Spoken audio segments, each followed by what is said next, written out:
ನಮಸ್ಕಾರ ಸ್ನೇಹಿತರೆ, welcome to my YouTube channel. ಸ್ನೇಹಿತರೆ, ಇನ್ನೂ ಸಬ್ಸ್ಕ್ರೈಬ್ ಮಾಡಿಲ್ಲ ಅಂತ ಹೇಳಿದ್ರೆ ನನ್ನ ಈ ಚಾನಲ್ನ ಸಬ್ಸ್ಕ್ರೈಬ್ ಮಾಡಿ, ಲೈಕ್ ಮಾಡಿ, ಶೇರ್ ಮಾಡಿ, ಕಮೆಂಟ್ ಮಾಡಿ. ಸ್ನೇಹಿತರೆ, ನಾನೇ ನಿಮಗೆ ತೋರಿಸ್ತಾ ಹೋಗ್ತೀನಲ್ಲ, ಇದು ಮೈಸೂರು ದಸರಾದ ಆನೆಗಳು. 10 ದಿವಸ ಪೀರಿಯಡ್ ನಡೆಸ್ತವೆ. ಓಕೆ, ಅದರಿಂದ 15 ದಿವಸ ಕಾಡಿನಿಂದ ನಾಡಿಗೆ ಬಂದು ಈ ಪೀರಿಯಡ್ ನಡೆಸ್ತಾ ಹೋಗ್ತವೆ. ಸ್ವಲ್ಪ ಜಾಗ ಇನ್ನೊಂದು ವಿಶೇಷತೆ ನಡೆಯುತ್ತೆ ಇಲ್ಲಿ. ಒಂದು ಮೈಸೂರಿಂದ ನಾಡಿಂದ ಬರಬೇಕಾದ್ರೆ, ಇದು ಪೀರಿಯಡ್ ನಡೆಸ್ಬೇಕಾದ್ರೆ ಒಂದು ದರ್ಗಾ ದಾರಿಯಲ್ಲಿ ಕಂಡುಬರುತ್ತೆ. ಓಕೆ, ದರ್ಗಾ ಇದೆ. ಅದರ ವಿಶೇಷತೆ ಮುಂದೆ ಇಲ್ಲಿರುವ ಸ್ಥಳೀಯರಲ್ಲಿ ವಿಚಾರಿಸ್ತಾ ಹೋಗೋಣ. ಸ್ನೇಹಿತರೆ, ಆ ರಸ್ತೆಯಲ್ಲಿ ಹೋಗ್ಬೇಕಾದ್ರೆ ಅವರು ಅದ್ರ ಬಗ್ಗೆ ಇತಿಹಾಸನ ಅವ್ರ ಕಡೆಯಿಂದ ನಾವು ಕೇಳ್ಕೊಳ್ಳೋಣ. ಇಲ್ಲಿ ಅಲ್ಲಿ ಸಲಾಮ್ ತೊಗೊಂಡು, ಆಶೀರ್ವಾದ ತೊಗೊಂಡು ಮುಂದೆ ಅದೇ ರೋಡಿಂದ ಮುಂದೆ ಸಾಗ್ತಾ ಹೋಗ್ತಾ ಇದೆ ಆನೆಗಳು. ಅಲ್ಲಿ ಒಂದು ದರ್ಗಾ ಇದೆ ಸ್ನೇಹಿತರೆ. ಅದರ ವಿಶೇಷತೆ ಹಜರತ್ ಇಮಾಮ್ ಶಾ ವಲಿ ದರ್ಗಾ ಮೈಸೂರಲ್ಲಿ ಇದೆ. ಈ ದರ್ಗಾ ಮತ್ತು ಈ ಆನೆಗಳಿಗೆ ಮೈಸೂರು ದಸರಾಕ್ಕೂ ಒಂದು ಸಂಬಂಧವಿದೆ. ಅದರ ಬಗ್ಗೆ ಅಲ್ಲಿನ ಸ್ಥಳೀಯರು ಮತ್ತು ಅಲ್ಲಿರುವ ಗುರುಗಳು, ಅವರ ಮಕ್ಕಳು, ಮೊಮ್ಮಕ್ಕಳು ಅದನ್ನು ಆ ದರ್ಗವನ್ನು ನಡೆಸ್ತಾ ಕಾಪಾಡ್ತಾ ಹೋಗ್ತಾ ಇದ್ದಾರೆ. ಅದರ ಬಗ್ಗೆ ಮಾಹಿತಿ ತಿಳ್ಕೊಳ್ಳೋಣ ಸ್ನೇಹಿತರೆ. ಇವೆಲ್ಲ ಆನೆಗಳು ಮೈಸೂರು ದಸರಾದ ಆನೆಗಳು. ಅಂಬಾರಿ ಓರುವ ಆನೆಗಳು,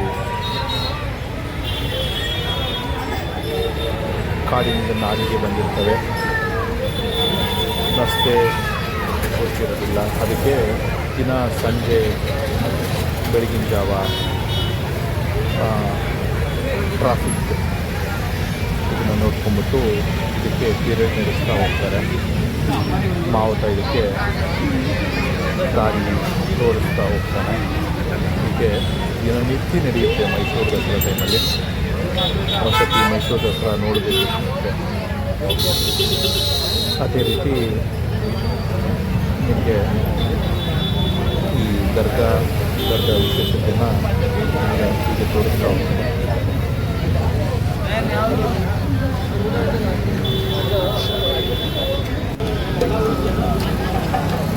ನೋಡಿ ಸ್ನೇಹಿತರೆ, ಇದೆ ಹಜರತ್ ಇಮಾಮ್ ಶಾ ವಲಿ ದರ್ಗಾ ಮೈಸೂರಲ್ಲಿದೆ, ವಿಲಾಸ್ ರೋಡು. ನೀವೊಂದ್ಸತಿ ಮೈಸೂರು ಹೋದಾಗ ಈ ದರ್ಗಾನೂ ನೀವು ಒಂದ್ಸತಿ ಹೋಗಿ ಬರ್ಬೋದು. ಮೈಸೂರು ಹೃದಯ ಭಾಗದಲ್ಲಿ ಇದೆ ಇದು.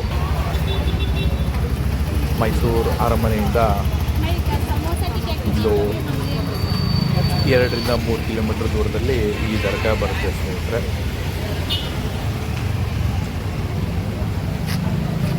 ಆನೆಗಳು ಈಗ ಕೆಲವು ಕ್ಷಣದ ಹಿಂದ್ಗಡೆ ಈ ರಸ್ತೆಯಲ್ಲಿ ಹೋಗಿದೆ ಸ್ನೇಹಿತರೆ.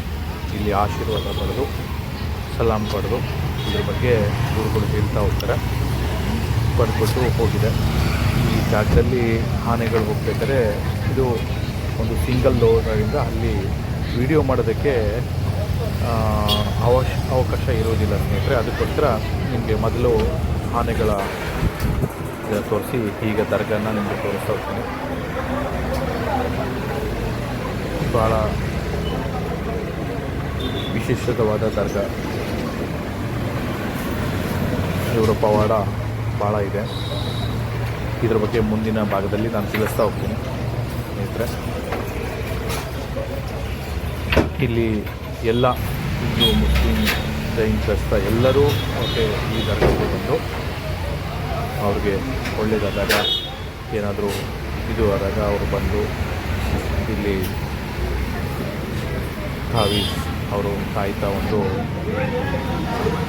ಕೊಡೋ ಒಂದು ಅವರ ತಾತ ಕಾಲದಿಂದಲೂ ಇದು ನಡ್ಕೊಂಡು ಬಂದಿದೆ ಸ್ನೇಹಿತರೆ. ವಿಚಾರಿಸೋಣ ಸ್ಥಳೀಯರಲ್ಲಿ ಈ ಮೈಸೂರು ದರ್ಗಾ ಬಗ್ಗೆ, ಈ ದರ್ಗಾದ ಬಗ್ಗೆ.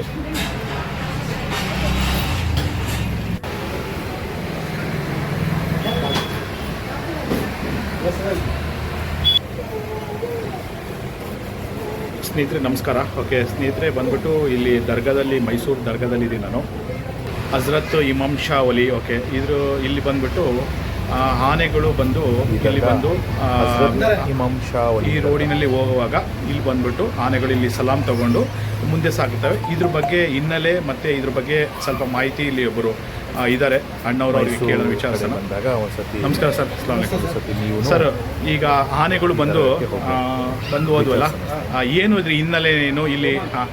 ಸರ್, ಸುಮಾರು 90 ವರ್ಷ ಹಿಂದೆ ಈ ಒಂದು ಆನೆಗೆ, ಅರಮನೆ ಆನೆಗೆ, ಒಂದು ದಸರಾ ಜಂಬೂ ಸವಾರಿ ಆನೆಗೆ ಒಂದು ಕಾಯಿಲೆ ಬಂದಿತ್ತು.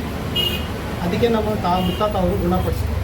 ಗುಣಪಡಿಸಿದ ನಂತರ ಅವ್ರು ಏನು ಮಾಡಿದ್ರು, ಆನೆಗೆ ಇಲ್ಲಿಗೆ ಕರ್ಕೊಂಡು ಬಂದರು ಆಶೀರ್ವಾದ ತೊಗೊಳಾದ್ಮೇಲೆ ಆ ದಿನ ಏನಿತ್ತು ಅಂದರೆ 5 ಪೂಜೆ ದಿನ ಇತ್ತು. ಸೊ ಅದು ಪಾರಂಪರಿಕವಾಗಿ ಈಗ ನಡ್ಕೊಂಡು ಬರ್ತಾಯಿದೆ. ಈಗ ಸುಮಾರು 90 ವರ್ಷದಿಂದ ಅದೇ ಪದ್ಧತಿಯನ್ನು ನಡ್ಕೊಂಡು ಬರ್ತಾಯಿದೆ. ಇದು ನಾಡ ಹಬ್ಬ ಇದ್ರಿಂದ ಇಲ್ಲಿ ಎಲ್ಲರೂ, ಹಿಂದೂ ಮುಸಲ್ಮಾನರು, ಸಿಖ್ಖು, ಇಸಾಯಿ ಎಲ್ಲ ಸೇರಿ ಇದನ್ನ ನಾವು ಆಚರಿಸ್ತಾ ಇದ್ದೀವಿ. ಇದು ಚಾಮುಂಡೇಶ್ವರಿ ದೇವರು ಅದು ಪೂಜೆ ಇರ್ತದೆ. ಆ ಪೂಜೆಯಲ್ಲಿ ನಾವೆಲ್ಲ ಭಾಗವಹಿಸಿ ಆನೆಗೆ ನಾವು ಒಳ್ಳೆಯದಾಗಲಿ, ಮೈಸೂರಲ್ಲಿ ಶಾಂತಿವಾಗಿ ಅದು ಮೆರವಣಿಗೆ ಆಗಲಿ, ಚೆನ್ನಾಗಾಗಲಿ ಅಂತ ಒಂದು ಪಾತ್ಯ ಮಾಡಿ ಅದನ್ನ ಬಿಳಿ ತೆಗೆದು ಅದನ್ನ ಆಶೀರ್ವಾದ ಮಾಡಿ ಕಳಿಸ್ತೀವಿ. ಓಕೆ ಸರ್, ಧನ್ಯವಾದಗಳು.